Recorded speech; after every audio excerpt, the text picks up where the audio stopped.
Right. One more call for any questions from last time or questions from homework before we start.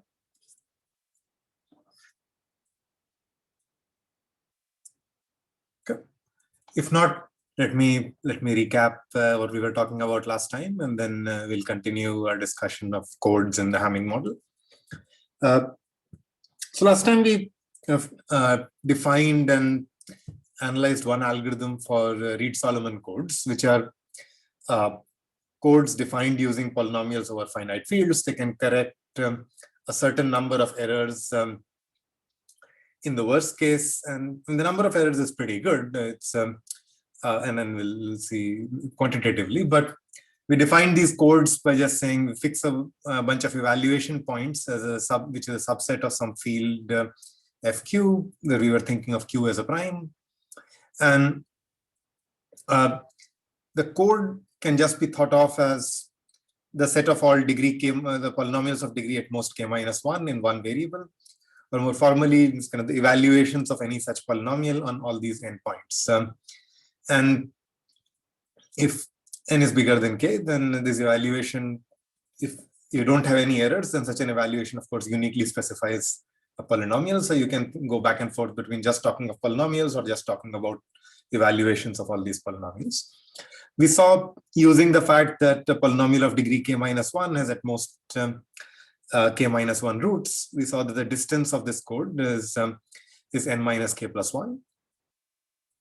And we also discussed an algorithm for decoding from up to about n minus k over 2 errors, which is half the distance. So, and this is the best we can hope for if we want to kind of uniquely identify the correct code word before all these errors happened.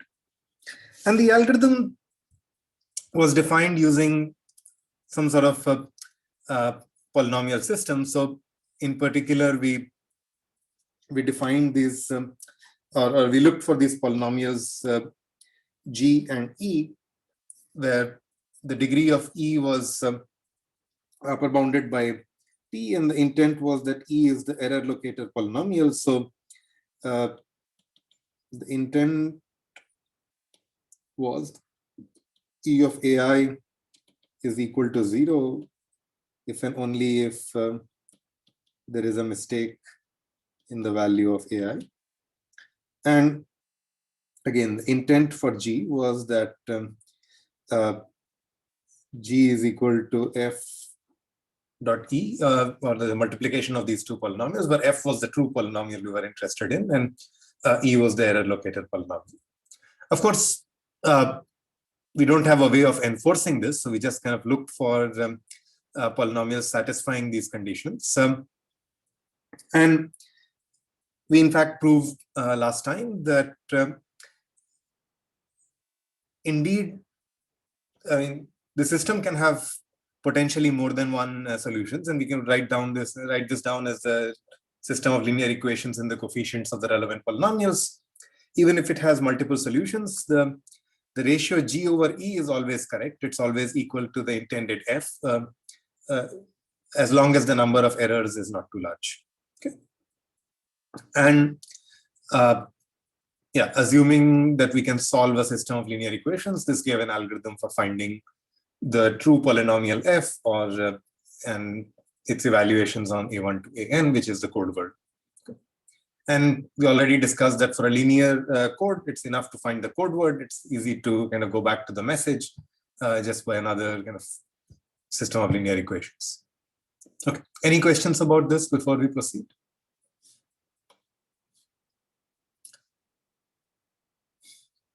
Okay, and I claimed last time that Reed-Solomon codes meet what I call the singleton bound. I sort of did the proof half. I was a little out of it last time. Sorry about that, but I kind of left it as an exercise that if you think of C sub r as a set of first r coordinates, then for what values of r can you say that there must be kind of a one-to-one mapping from the set of messages to C sub r? and this would give us a bound because C sub r would be larger than fq to the k. So this would give us some bound on parameters of the code. Okay. Anybody, I mean, I kind of wrote the solution on the Jamboard for last lecture, but anybody try this?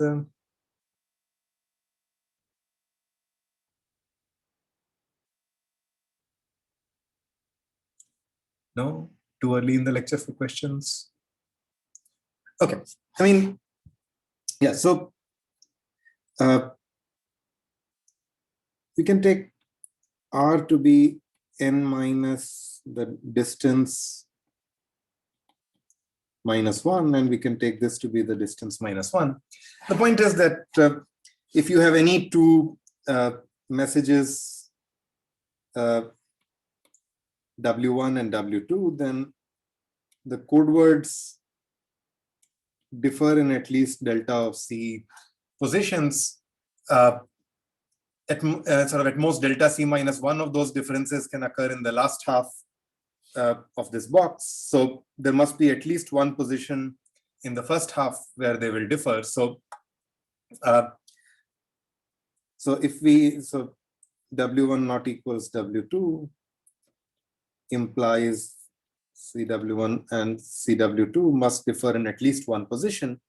The first R coordinates for this value of R. And so just using the fact that in this case, we must have the number of set of, like the size of the set of first R coordinates should be at least as large as the set of W's. We just get that n minus delta of C minus 1 should be greater than equal to K, which is the bound we claimed on the distance. So this was the singleton bound. And of course, Reed-Solomon codes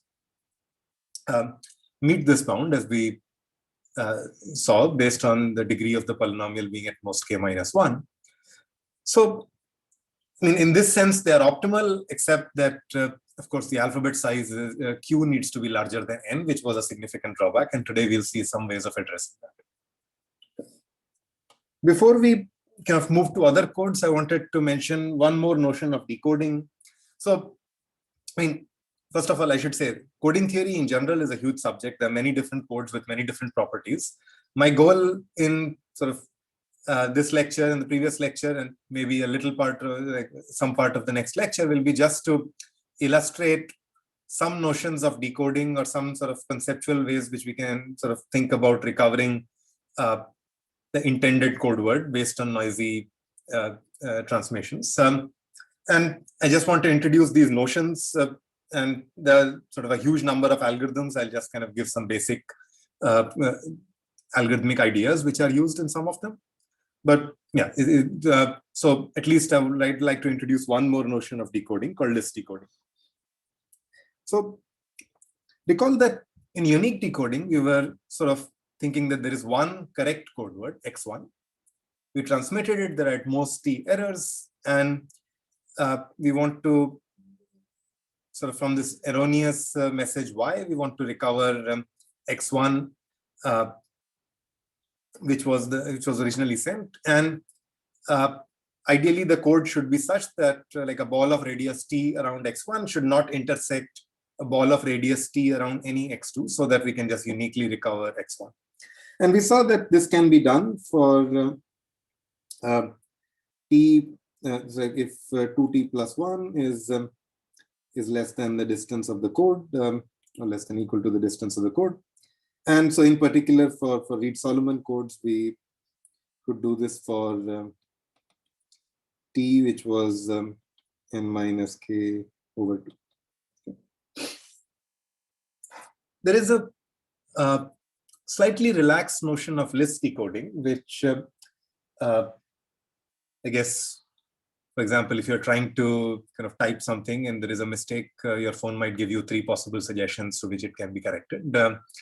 And in general, you can think of that the error is possibly large, that you can't quite uniquely identify one correct code word, but maybe you can give me a small list, maybe a small number of code words, and maybe based on some other information about context, I can disambiguate those, or I can figure out which I want. And I mean, again, how you or what you do with this list depends on the application. But this conceptual notion that maybe it's too hard to do, sort of too much to hope for if you just want one code word, but maybe we can tolerate more error if you are allowed to give a small list of candidates. And in Reed-Solomon codes, this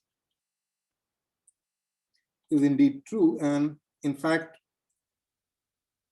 we will see that you can take the number of errors to be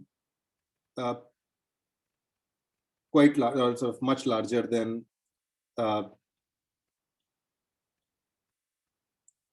in the case of unique decoding. So we will be able to take the number of errors almost close to n. So if you think of a case where k is significantly smaller compared to n, the degree of the polynomial is smaller than the number of evaluation points. And to some extent, it needs to be smaller because n evaluations are supposed to be somewhat redundant, and k evaluations are absolutely necessary to specify the polynomial. So n is bigger than k, and let's say it's significantly bigger. Then you can take the number of errors almost all the way to n and still solve this decoding problem that give me a small list. So you can handle almost double the amount of error that we could in the case of unique decoding, and we'll kind of see exact parameters in a bit. But this is the notion of list decoding we will talk about, and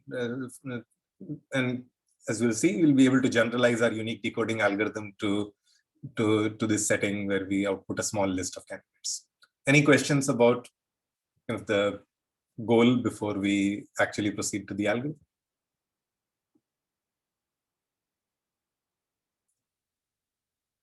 Okay, so let's recall our unique decoding algorithm, and then we'll modify it a little bit to get the list decoding algorithm. In unique decoding, recall that we said that we want to find polynomials e of x and g of x such that for all I, yi times e of ai is equal to g of ai. And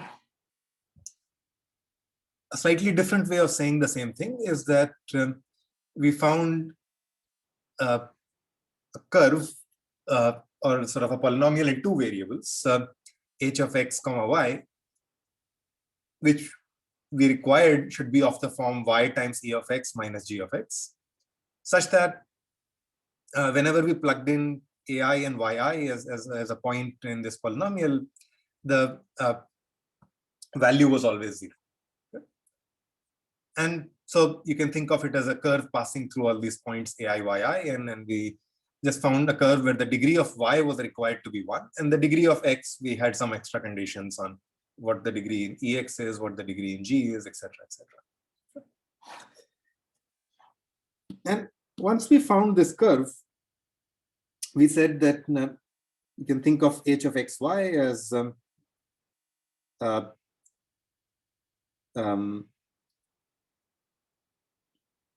let's take e of x common, and then we get y minus g of x to this.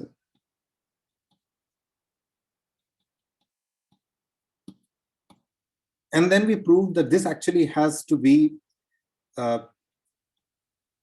of the form f of x, which is the polynomial that we were looking for. So another way of stating the algorithm is we kind of found this polynomial now in two variables, x and y.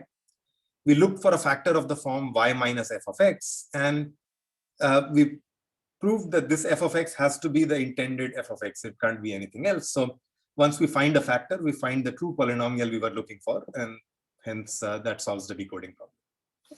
Any questions? This is just sort of, so far it's a reinterpretation of what we did in the unique decoding case.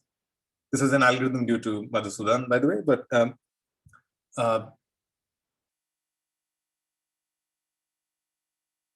any questions? No? All right. The list decoding algorithm will kind of generalize this polynomial in two variables view. So instead of looking for a polynomial which is of this special form, y times e minus g, we will look for kind of a more generic polynomial h of xy minus in two variables, and we'll write down what conditions we're looking for. Once we find such a polynomial, and so we will again require that this passes through all the points. So h of ai yi is equal to 0 for all points. So this will include some kind of error locators, etc. But this will all just be part of the definition of h, just like in the univariate case. And for h itself, we can just say that h satisfies h of ai yi is equal to 0. Once we get such a polynomial, we'll again look for factors of the form y minus f of x. And just now we might have more than one such factors, but whatever factors we'll get, we'll just say that this is our list. Each factor y minus f of x contains some f, which corresponds to a code word of the Reed-Solomon code. We'll just output all of these. So here's the algorithm formally. Let's say we are looking for now a polynomial h in two variables. So this is just a notation for polynomial in two variables.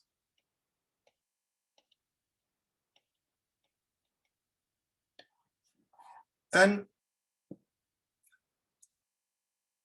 now we will kind of impose certain conditions on the degree of x and degree of y separately. In the unique decoding case, the degree of y was just 1, and the degree of x came from certain other conditions. Let's say we just say degree of x is d sub x, degree of y is d sub y. We will choose these parameters later, but let's just say that these are the upper bounds we impose, and then we will calculate and see what are the conditions we need from these upper bounds. And as we said earlier, we will require that this kind of curve passes through all points, or h of ai yi is equal to 0 for all I, depending on how you want to interpret it. Once we have this, we will again look for factors of the form y minus f of x in this for this polynomial h, and basically output all factors. For each of them, we will check that if you think of this f as a polynomial in x, you evaluate it at on all the a's, then the number of mistakes is less than equal to t. So, but for each such factor, we can potentially sort of output one code word. That's the algorithm itself. Any questions about the algorithm before we proceed? Do all the steps make sense?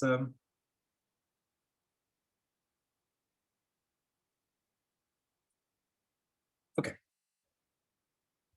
To be honest, I haven't really told you how to implement each of these steps. And the first step, again, as probably you can see from the picture on the right, it's a system of linear equations. So we can solve the first step. The second step,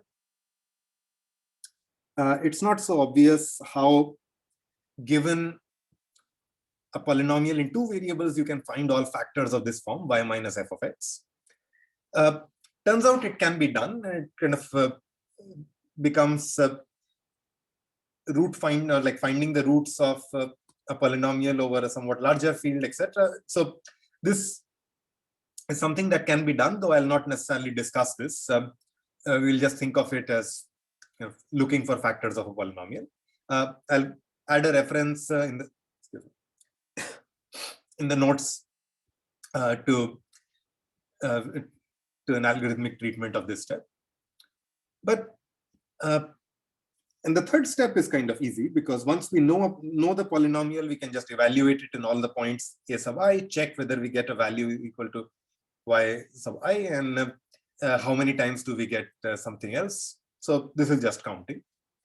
And the first step, as before, you can think of h in terms of its coefficients. And now you will have one coefficient for a monomial which involves some power of x and some power of y. And we know that the power of x should be less than equal to d sub x, power of y should be less than equal to d sub y. So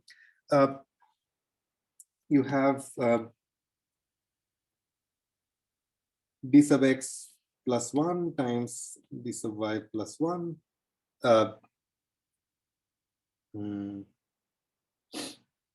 coefficients or variables in this linear system. And as before, all we are doing is saying that this polynomial evaluates to 0 at some point. And if you plug in the point as a row in this matrix, this is just a linear equation in the coefficients of the polynomial. So we have the number of variables is d of x, so d sub x plus 1 times d sub y plus 1. Number of equations is n. And so there is a system, there is a solution to this system. It's a homogeneous system of linear equations. The right-hand side is 0. So there exists a solution. In fact, there exists a non-zero or sort of non-trivial solution. 0 is, of course, always a solution. But there exists a non-zero solution.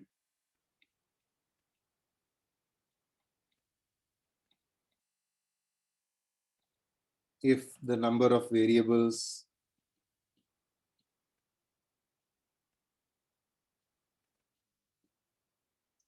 is greater than the number of equations. Okay. Any questions about this part? So we should have enough degrees of freedom to be able to solve this system of equations. We should not take d of x and d sub x and d sub y to be too small, and we'll choose the values in a bit. But if they're not too small, then there is at least some solution or some h which satisfies the conditions we want. Whether it gives us a code word or not remains to be seen, but we can at least solve it. Okay. Any questions? No?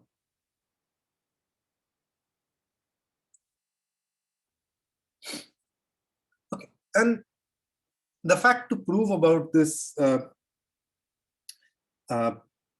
solution H is that any kind of intended code word or any code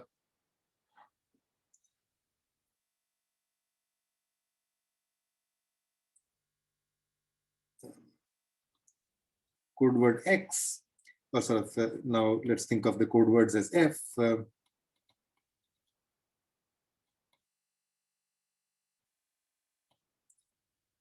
And let's think of this corrupted point as N. And the distance is less than or equal to T. So what we want is to find the list of all such Fs. So maybe there are more than one, and maybe there is an F prime which also satisfies this. And we want that all sort of this F should be such that y minus f of x is a factor of h, y minus f prime of x should also be a factor of h, and so on. So we would like to have this property that for any such f, y minus f of x is a factor of h. For h, which we found based on the previous linear program. And we'll prove this as long as now the condition is that d sub x and d sub y are not too large, and we'll balance these values in a bit. But as long as the number of correct transmissions, which is n minus t, is at least as large as d sub x plus k minus 1 times d sub y. We'll see how to balance these out. Okay. Any questions about the statement before we try to prove it?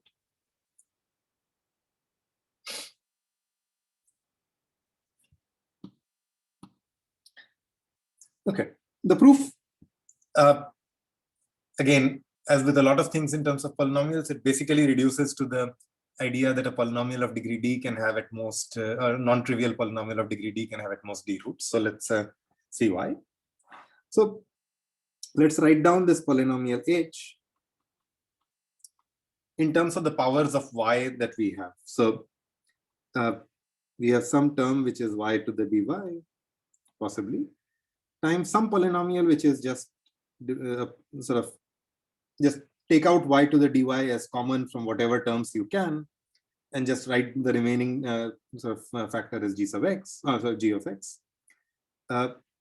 Then let's take out the next smaller power for all terms which have the next which have a y to the dy minus 1 in them, and collect the rest of the terms, and let's call it y sub g dy minus 1 of x, and so on, until we kind of only look at terms which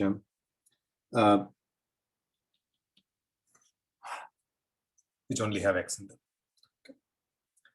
This is true for any polynomial in two variables, x and y. We can just kind of group terms by what is the power of y in them. Okay. And now think of dividing this by, so let's say we only had the term which is y times g1 of x plus g0 of x. Now, if we kind of quote unquote divide by y minus f of x, in the sense that we think of y as a variable and anything involving x as a constant, we can always write this as y minus f of x plus f of x times g1 of x plus g0 of x. Or rather, y minus f of x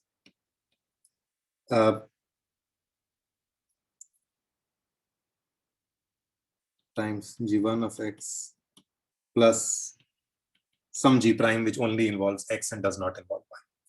So you can always write it as y minus f of x plus some function of x. Okay. And in general, for this, so this is a very special case. In general, we can write h of x comma y as y minus f of x times a of x comma y plus something which just involves x. Just think of everything involving x as a coefficient and just carry out your polynomial division. And just think of the variables in the polynomial as y. Yeah. So this I'll leave as an exercise.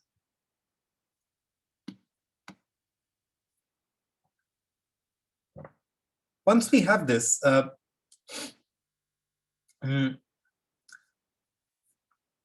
let's substitute y equals f of x on both sides. So we get that if we substitute y equals f of x, we get h of x comma f of x is equal to b of x, because the middle term just vanishes. I mean, what we want to prove is b of x is equal to 0. Because then it would be indeed a factor, and then we will have sort of h of xy can be written as y minus f of x times something which involves x and y, but in particular we have y minus f of x out as a factor. And to prove something, sort of some polynomial is 0, by what I just said, we just need to exhibit a lot of points where it's 0, and then if a polynomial is kind of in one variable at 0 at a lot of points, then it must be identically 0. So we're just going to do that, and let's see what are the points, and let's just do a little bit of bookkeeping. So the degree of h of x and f of x is less than equal to, so this is a polynomial only in x now because I've plugged in y equals f of x. The degree in x was d sub x, and the degree of f was k minus 1. So I will at most get k minus 1 times whatever was the degree of y. I replaced y by degree k minus 1 polynomial in x. And we also know that for every correct transmission, so for every point where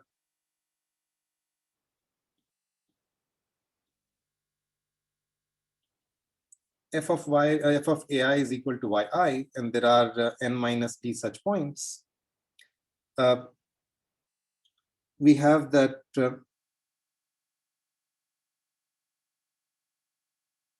because h of ai comma yi is 0 for all points. In particular, for these kind of points, we have that h of y, sort of ai comma f of ai equals 0. So this polynomial we are looking for, or this polynomial we are trying to understand, is 0 on at least n minus t points. And the degree is at most d sub x plus k minus 1 times d sub y. So it's 0 on number of points which is more than its degree. And the only way this can happen is that the polynomial is 0 everywhere. So this gives us that this polynomial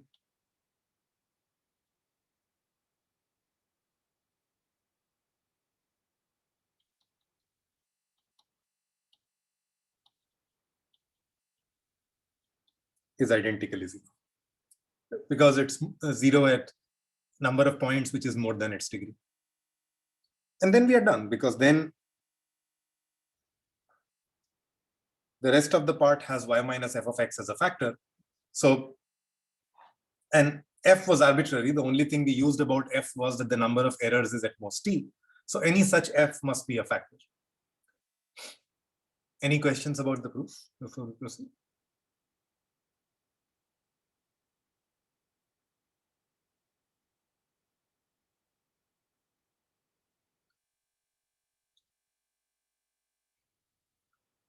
So at least subject to some conditions on the parameters d sub x, d sub y, t, etc., this algorithm can sort of recover all valid polynomials f by kind of finding all kinds of correct factors y minus f of x. And we do need to satisfy some conditions on the parameters. So let's check sort of what we need to do or how to satisfy these conditions. So in particular, we needed the first condition, which just says that when we have a system of linear equations, then the number of variables needs to be greater than the number of equations for us to have non-trivial solutions to the system. And this came out of the factorization argument, or factors argument. And we can, for example, choose so if d sub x is equal to square root of n times k, and d sub y equals square root of n over k. Recall that in the unique decoding algorithm, d sub y was 1, and here d sub y is still the smaller parameter. And basically, d sub y will correspond to the size of our list, because every time we take out a factor of the form y minus f of x, we reduce the degree of y by 1. And if the degree of y is d sub y, then we can only sort of have factors y minus f of x, at most d sub y such factors, before we reduce the degree of y to 0, and there are no more factors left. So this is an upper bound on our list size.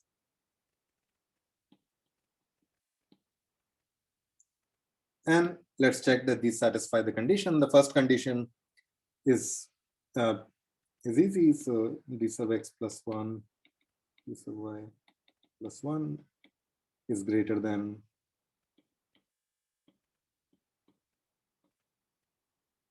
which is equal to n.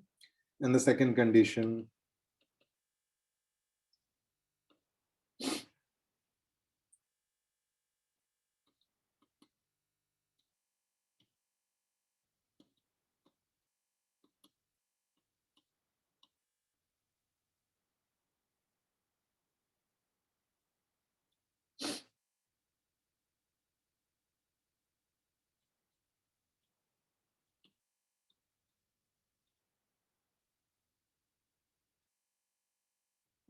so let's take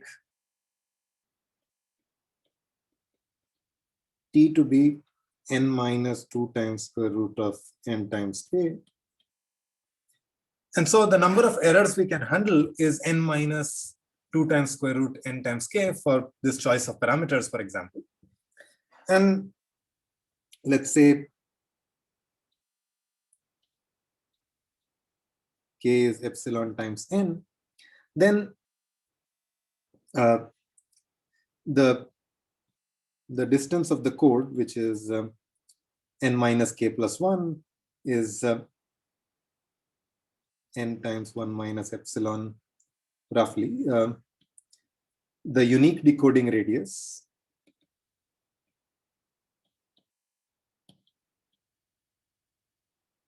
is about kind of half of that. And the list decoding radius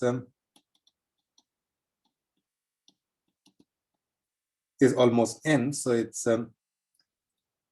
we can correct up to n times 1 minus 2 square root epsilon number of errors. So this is just, again, an example setting of parameters.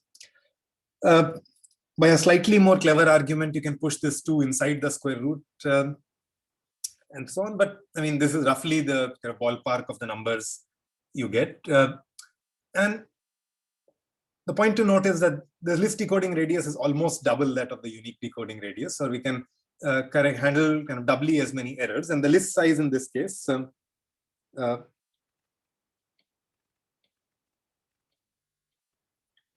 is square root n over k, which is square root of 1 over epsilon. So if epsilon is something like 1 over 100, then you will output about 10 code words, but the amount of error that you can handle is about 80% instead of like 49%. So you can handle much more error if you are willing to live with a slightly larger list of candidates as your output. And this is list decoding for Reed-Solomon codes.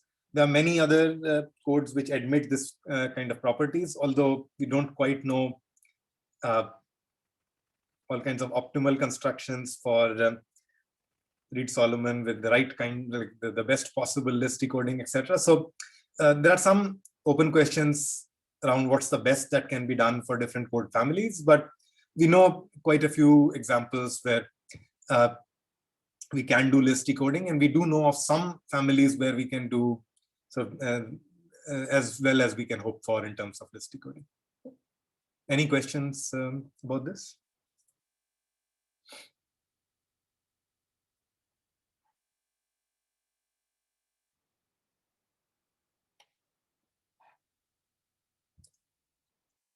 Okay. Let's just review what we saw about Reed-Solomon codes so far. So in terms of these are code words in a field FQ. The length of each code word, or the block length, is n. The dimension of the code is k. If you think of this code as a subspace, because it's determined by these k coefficients of the polynomial, or the value of the polynomial at k points defines the polynomial of degree k minus 1. Distance was as large as we could hope for because of the singleton bound. This is the best we could have hoped for. The construction is explicit. We can write down the definition of this code very easily. It's not a randomly chosen code. In fact, it's not even kind of as tricky to construct as some of the polar code constructions we saw. This is just completely explicit. There is an algorithm for decoding it. There is even an algorithm for list decoding it. So it's quite a good code in terms of many properties. The biggest problem with this code is the fact that we need the alphabet size to be large. In particular, it needs to be larger than n, which is problematic for both just in terms of the model. We kind of thought there was a fixed universe and we were transmitting n length blocks over that. Also, just in terms of practical applications, if you want to really transmit, you can transmit bits. You can maybe transmit sort of symbols which have kind of 4 possible states, but requiring that each transmission have as many states as the total number of channel uses is a condition which is like, you can't always design your transmission mechanism based on how long you want to transmit. That's you don't want to redesign the mechanism to transmit many more states if you just want to talk for longer. So there are many ways of kind of getting around this issue. In particular, you can think of encoding each symbol by some other code, which is a general idea called concatenation. So instead of thinking of each symbol as in the field FQ, you think of you think of each symbol also as a string of bits, and encode each symbol and use some other code for encoding each symbol. The other way to kind of generically relax this is to kind of, instead of thinking of polynomials in one variable, think of polynomials in many variables. So let me discuss that, because it also has another nice kind of decoding property, which I'll call local decoding. So in general, this is a relaxation called Reed-Muller codes. But before we go there, let's recall another way of thinking about Reed-Solomon, which I assigned as an exercise last time. So the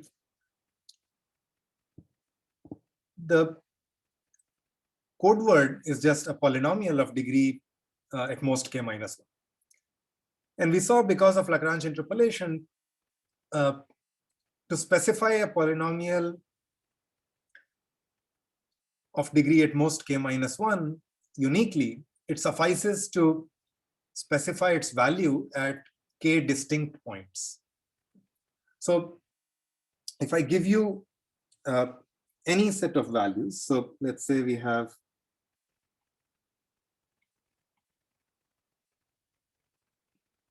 or any arbitrary function which basically assigns a value to this set H,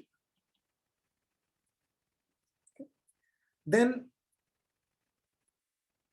we can find unique polynomial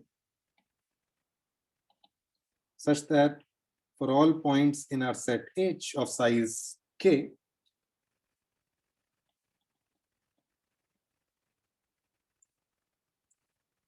and this polynomial has degree k minus 1, so it's a unique degree k minus 1 polynomial with this property.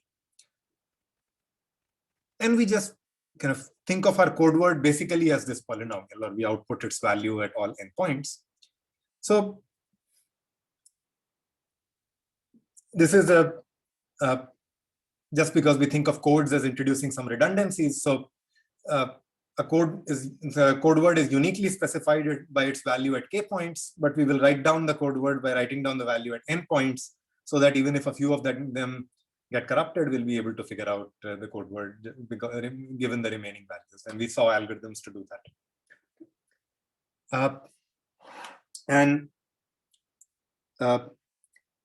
In this view also, it's a linear code. In particular, it's linear in the message which is now specified by these B's, because whatever else is happening is just a linear multiplication to these BIs. So as an exercise,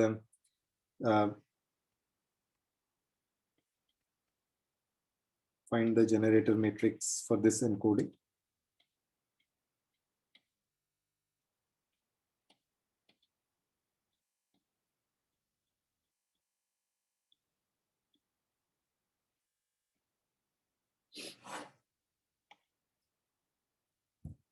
Okay, and this is the view we will generalize when we define codes over multiple variables, or what I'll call Reed-Muller codes. I should say that I'm cheating a little bit. What I'm actually defining is a subcode of Reed-Muller. In particular, what I will define will contain fewer code words than the Reed-Muller codes actually do. But this definition is slightly nicer to work with in terms of properties such as local decoding. It's also slightly easier to compute parameters for. But I'll also mention the full definition of Reed-Muller in a minute, but let me work with this more restricted definition for now. Okay. So As before, let's pick a set H of k points in FQ. Q will not necessarily be larger than n, which is the kind of block length or the total number of symbols in our code words. We'll see what Q needs to be. But I mean, Reed-Muller codes are well defined even when Q is equal to 2. This sort of subcode that I'm defining doesn't quite make sense when Q is that small, but I mean, or actually it can, and we'll see, but the parameters might differ a little bit. But you can think of Q as any prime number. It doesn't have to grow with n right now.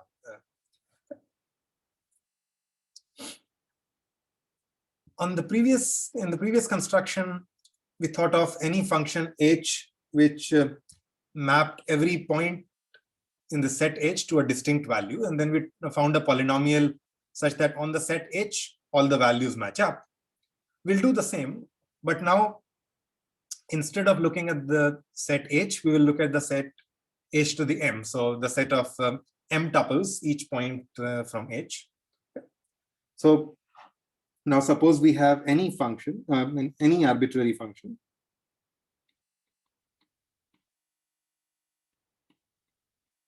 Not necessarily a polynomial, nothing in particular, any function, which gives us one distinct value, or sorry, one value for every distinct point in h to the m. The values need not be distinct, they can be arbitrary. And as in the case of Reed-Solomon codes, we will find some polynomial f, which has the property that it will agree with h on all points in its domain. So previously, h was like this function, little h was just defined from the space capital H to FQ. Now we are defining it from h to the m to FQ. M is again a parameter we'll choose, and but let's just think of m as any natural number for now. And we will pick a polynomial which agrees with h on its domain. And the code word will be, we will just think of the code word as, either you can just think of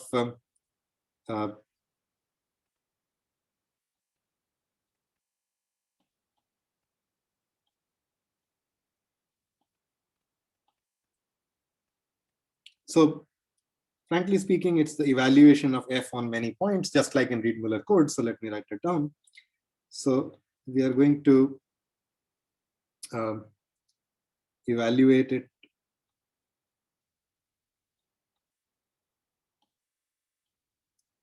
on all points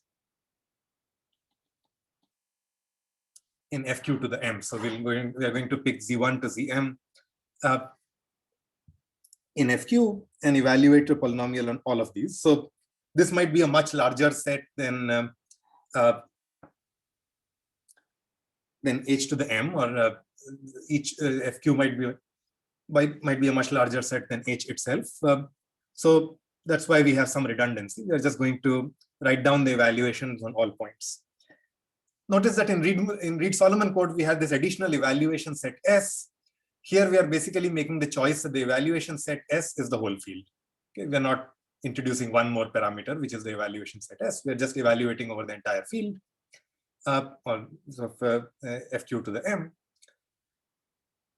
But up to that, it's a direct extension of the definition of the Reed-Solomon code we saw on the previous page. So pick a set H of k points, pick a function mapping these points to values, any function mapping points to values, and find a low degree polynomial which agrees with the function on its domain. Okay. Going to do the same thing, pick a set of points H, but now pick a function mapping H to the M to values, and pick a polynomial, and I'll show you that it's low degree. So I claim that this will be low degree, but we will pick such a polynomial which agrees with this function h on its domain, and we will output evaluations of this polynomial. Any questions about the definition, about the objects in the definition before we actually proceed to construct the polynomial itself? And To construct this polynomial, let's just recall how we did this in the Reed-Solomon case. We looked at these polynomials, and this polynomial is kind of nice that this, if you look at the product over all j not equals I, x minus aj divided by x, sorry, ai minus aj, this is equal to 1 if x is equal to ai, and 0 if x is equal to aj in H, where aj is not equal to ai. So this is just an indicator polynomial. You can check if you plug in x as aj for any other j, the numerator will become 0. If you plug in x equals ai, numerators and denominator will just cancel and we'll get 1. So it's just an indicator polynomial which is 1 at the point ai, 0 at all other points in the set H. What it does outside H, I don't know, but I don't care. So I'm only sort of talking of its behavior inside the point, inside the set H. And the degree of this polynomial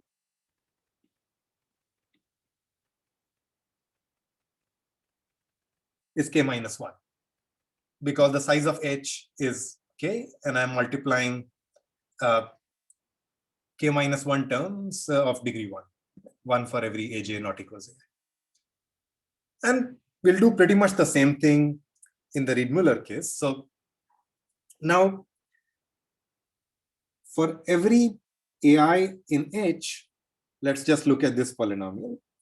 This is the same as in Reed-Solomon case. This is a degree k minus 1 polynomial in the variable xi.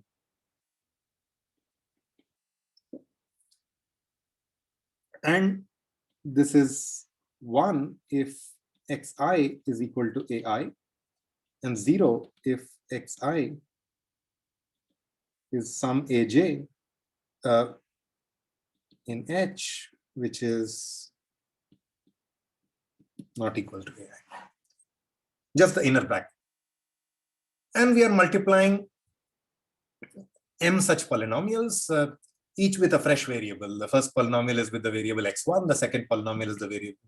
So this is going to be the indicator of the point a1 to am. This will be 1 if x1 is equal to a1, x2 is equal to a2.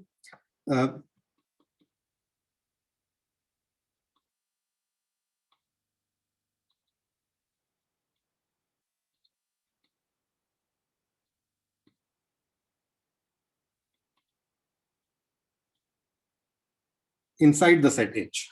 What it does outside, I'm not claiming anything about, because the inner polynomials in the bracket are only going over points u inside H. I'm only claiming anything about its behavior in H. But the degree in each variable xi is at most k minus 1. And once I have these polynomials, I can very easily write down a function, a polynomial f, which agrees with H. And it's just, I kind of multiply the value h of a1 to am by the indicator polynomial for a1 to am. So inside H, when I look at any tuple a1 to am, only one of the terms in this summation is non-zero, because only one of these indicators will be 1, all others will be 0. And that point will get the value h of a1 to am, which is what we want. So this is how we will define our code, that we will find these polynomials which have this property that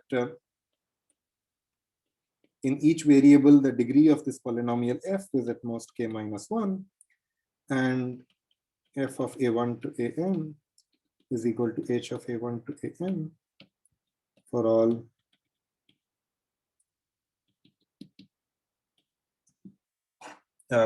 so inside the domain of little h, f and h completely agree. And I claim that this is a linear code, so the mapping which maps H to F is linear.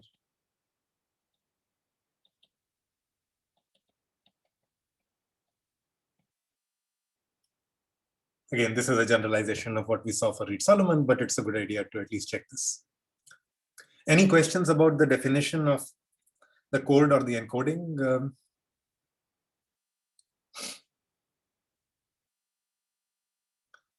Okay, let's just check the parameters of the code once again.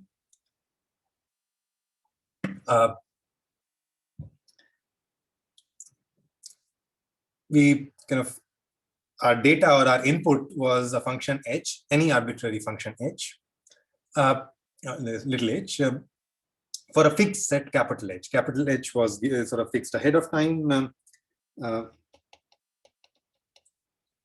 And this little h is what we were trying to encode, and we encoded it by just kind of computing this polynomial f on the previous page and writing down the evaluations for all points in FQ. And now, just a quick sanity check. What is the length of an encoding, or what is the length of a code word? Sorry, something disappeared.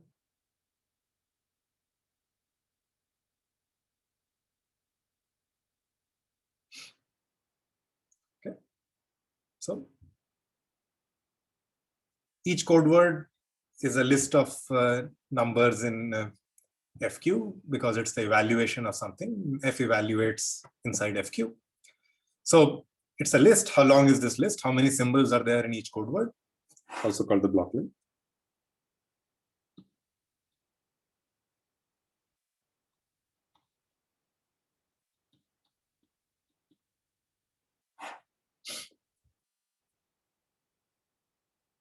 Q to the M.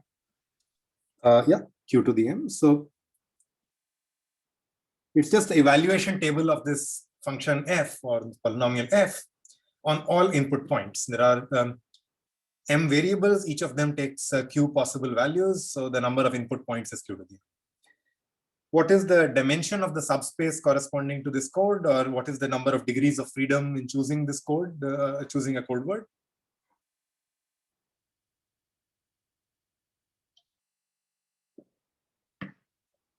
How many unique code words are there? If you don't want the dimension, what is the size of the code?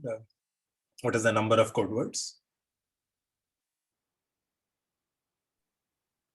Like Q to the D, where D is the degree of the. Well,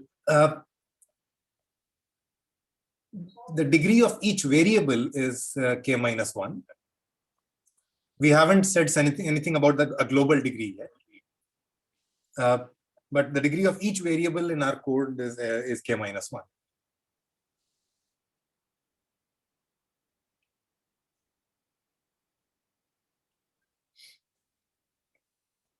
So we can just upper bound it by like k minus 1 times m as the degree. Well, degree k minus 1 can encode k things. But here's another way of thinking about it. For every h, there is a code word. How many h are there? K to the m. Sorry? K to the m, right?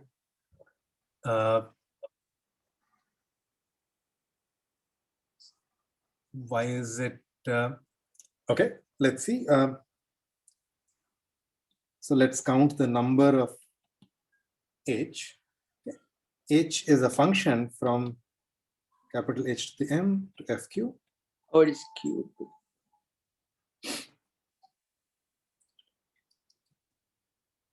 Yeah, so you're right that the size of the domain is k to the m. It's Q to the K to the M. The number of functions is q to the k to the m. Q to the M. So the dimension is just the exponent of q, right? Because it's a subspace. So a subspace of dimension 2 has q square points. Subspace of dimension 3 has q cube points. A subspace of dimension k to the m has q to the k to the m points. So the dimension is k to the m. Or you can think that every point, every evaluation of h gives you one linearly independent coordinate, and sort of h itself is specified by k to the m coordinates. Once you write down h, there is no freedom left. The rest of it is deterministic, and you get an f. And I asked you to check and kind of half prove that this encoding is linear, so you get a subspace, right?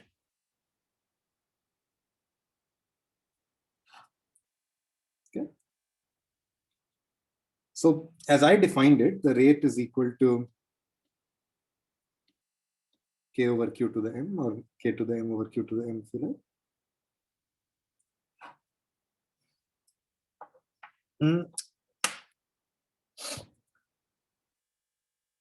As I said earlier, I'm kind of cheating a little bit. So this is not the usual definition of Reed-Muller codes. Instead of saying that you take a set H and then extend this function to all of the entire space, this kind of gives you very special polynomials such that in each variable, the degree of f is less than equal to k minus 1.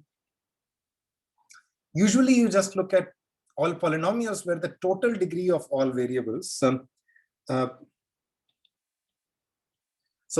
monomial might have x1 squared, x1 sort of x2 cubed, then the total degree of such a monomial is 5, just all variables. So you don't care about individual degrees. You just put a bound on the total degree.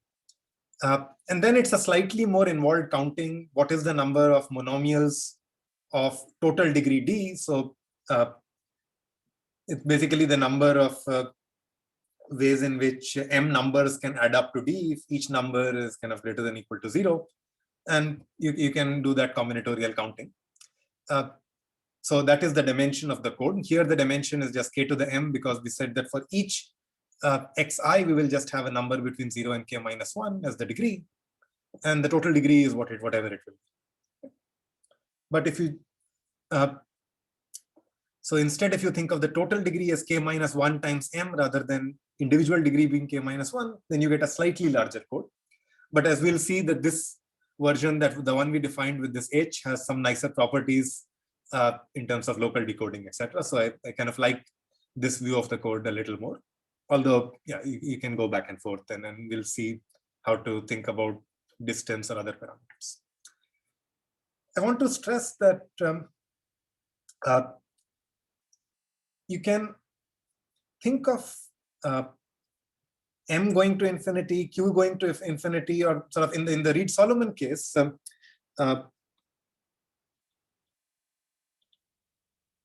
m was 1. And now we are allowing for m, which is general. M equals 2 already gives you something different. The length of the code words is now q square. So in particular, q doesn't need to be as large as the length of the code word, or n, but it's root n, and you can make it even smaller. You can even think of m as growing and q as fixed. As defined here, the kind of rate will go down. So you need to think of k and q, like k growing with q if you want to also take m to infinity. So these are different regimes in which you can trade off, and all these correspond to families of codes which are useful for different applications. We'll say a little bit about first kind of what is the distance you get for these different settings, and then maybe I'll talk about one setting in the next lecture. Any questions about the definition, or just its computation of dimension, rate, block length?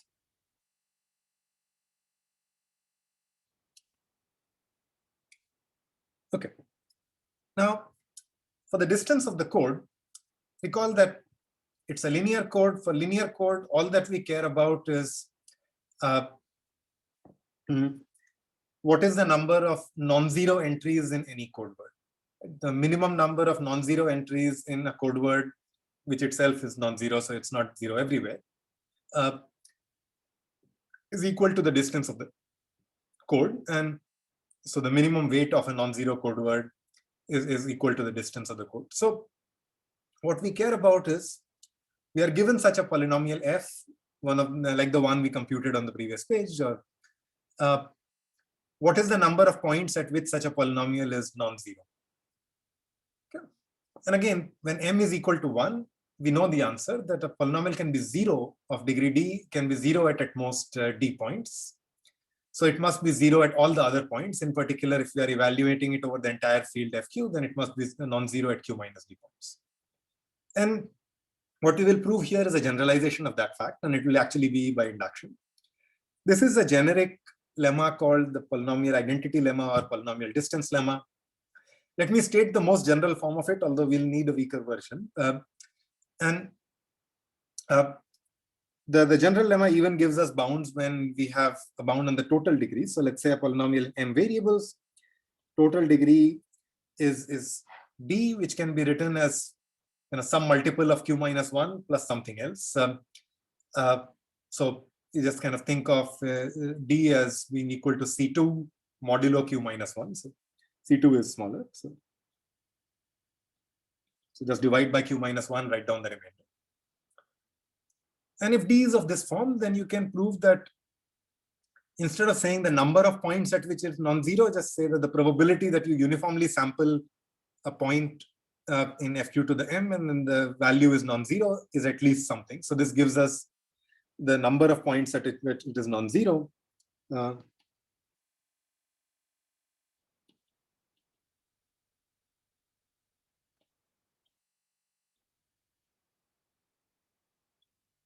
Is greater than or equal to q to the m times whatever bound we got here. This is just a rescaling, so, but it's slightly easier to carry out the argument in the language of probability. This lemma is sometimes referred to as the Schwarz-Zippel lemma, but it actually has a long history, and there are many versions of this lemma in the literature even before the argument of Schwarz and Zippel. In particular, there is some history I kind of learned a couple of years ago. It goes back all the way to 22, and then there are many different versions of this lemma in the literature, and so perhaps it's better to call it polynomial identity lemma or polynomial distance lemma or something rather than Schwarz-Zippel, just because it's also creditable to many other people before that. And in our setting,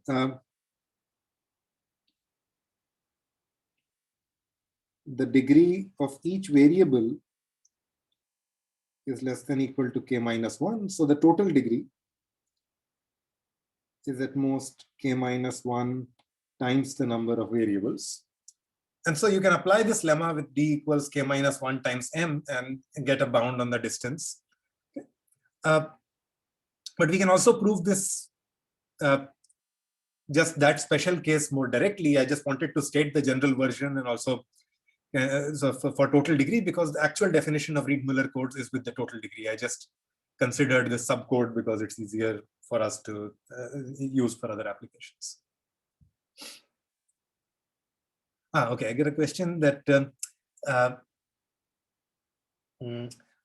wasn't this history discovered by Ramprasad Saptarishi? As far as I know, this was, or at least from what I know, this was tracked down by Arvind, who's one of the editors of Theory of Computing, but it's possible that it's also written elsewhere. From what I know, this was tracked down by Arvind Srinivasan.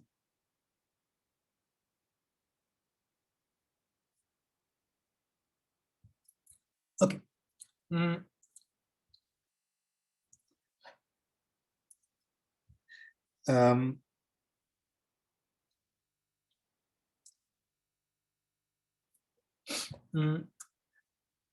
Let's prove the special case which we are interested in, which is, let's say we have a bound on each individual degree, let's say d sub I,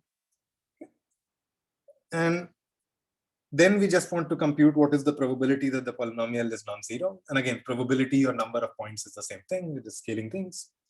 The claim that we must always have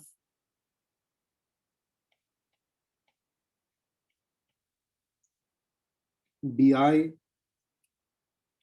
less than q minus 1, so that, di less than q, so that the bound we have below at least is non-trivial, it's not garbage. The bound is non-zero on the right-hand side. Why should we have di less than q always?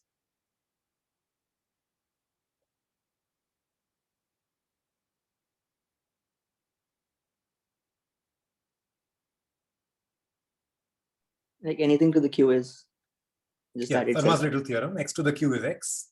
So for any xi to the q is x. So total degree can be large, sure, maybe larger than q, but the individual degree can never be larger than q.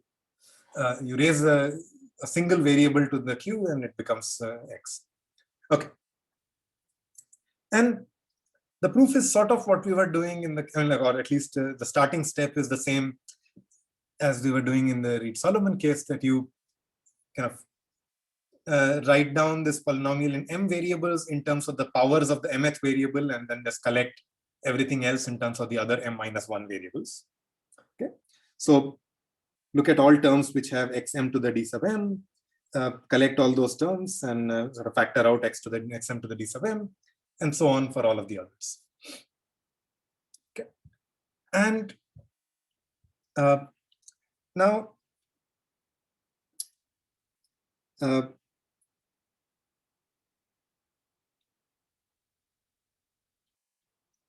suppose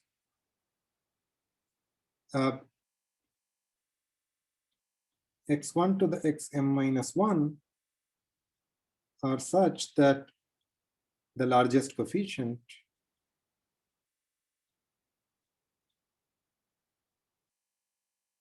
is not equal to 0. So now this is we can understand this kind of thing by induction. This is a statement in, I mean, okay, I have to be careful. I mean, it's possible that in this factorization, the largest coefficient is identically 0, or that the power of x to the d some m doesn't appear at all. So whichever coefficient is not identically 0 as a polynomial, let me just think of what are the chances that I plug in values that this kind of polynomial which was not identically 0 now becomes 0. Okay. And of course, we are only looking at polynomials which are not identically 0. Otherwise, we can't get a lower bound.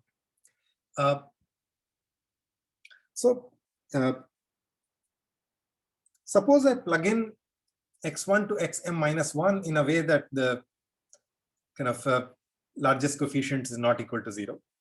Now,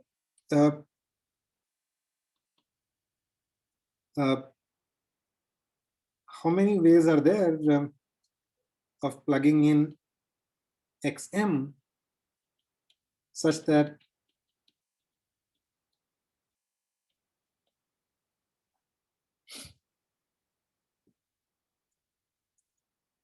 so given some values of x1 to xm minus 1, how many ways can I choose xm? So now, if you plug in x1 to xm minus 1, these terms just become coefficients. They are now just numbers. And you have a polynomial in one variable. And now I'm asking, what is the probability that this polynomial in one variable is non-zero, or how many ways are there for plugging in the value for this one variable? Okay. And it's a polynomial in one variable of degree at most d sub m. So the number of ways of plugging in this variable is at least q minus d sub m, such that I get a non-zero value. Polynomial of degree d is 0 as at most d points. Nothing. Okay. So the probability that f is not equal to 0 is greater than equal to the probability that gdm x1 xm minus 1 is not equal to 0 times the probability that f is not equal to 0 given gdm is not equal to 0. And we just said that this is 1 minus, the probability is at least 1 minus d sub m over q, because the number of good values is q minus d sub m. You're sampling them uniformly. And by induction, this is equal to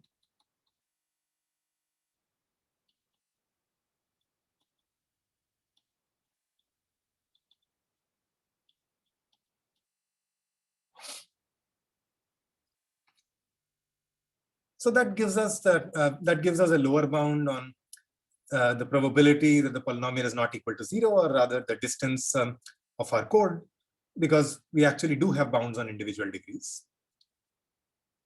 Let me do also the case with the total degrees, at least a special case of that, and you can finish the general case using the same induction. I mean, all of these use an induction on the number of variables and reduce to the case where you have one variable and say that a polynomial of degree d is 0 is at most d points. The same thing repeated a few times. And let's say we have a bound on the total degree, but now the total degree is small. It's q minus 1. So we don't have this kind of c1 times q minus 1 plus c2. c1 is 0, basically. And now you will kind of get a bound which is just 1 minus the total degree divided by q.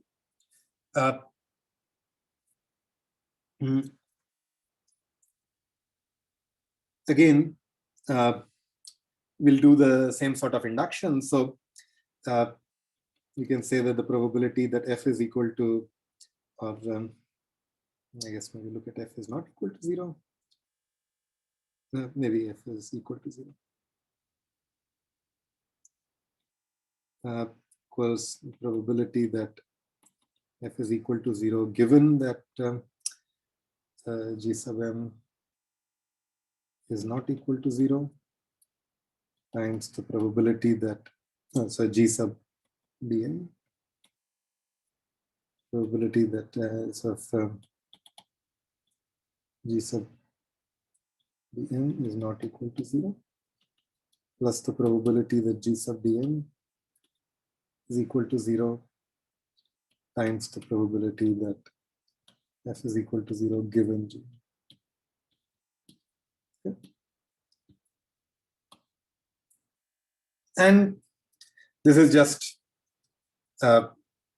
induction again.